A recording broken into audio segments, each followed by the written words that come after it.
వినూత్నమైన ఆలోచనలతో ఇన్నోవేషన్తో ముందుకొచ్చారు. దీనికి మనస్ఫూర్తిగా ఇద్దరిని ప్రమోటర్స్ని, వారికి సహకరిస్తున్న ప్రతి ఒక్కరిని మనస్ఫూర్తిగా అభినందిస్తున్నాం. 2025 జనవరి 6వ తేదీన గ్రీన్ అమోనియాకి గ్రీన్ సిగ్నల్ ఇచ్చాం. అయితే ఇప్పటికే దీన్ని ఒక స్థాయికి తీసుకొచ్చారు. ఈరోజు నాకు ఏమాత్రం అనుమానం లేదు, 2027 మిడ్కంతా అంటే మే జూన్ కంతా కూడా మొదటి ప్రొడక్షన్ కాకినాడ నుంచి స్టార్ట్ అవుతుంది. 0.5 మిలియన్ టన్స్. ఇది ఒక చరిత్ర.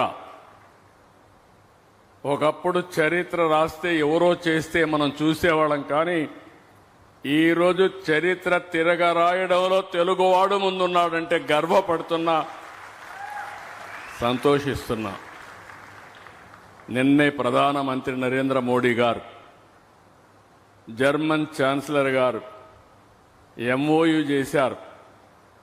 ఆ ఎంఓయు ప్రకారం కాకినాడలో గ్రీన్ అమోనియా ప్లాంట్ కూడా వస్తుంది.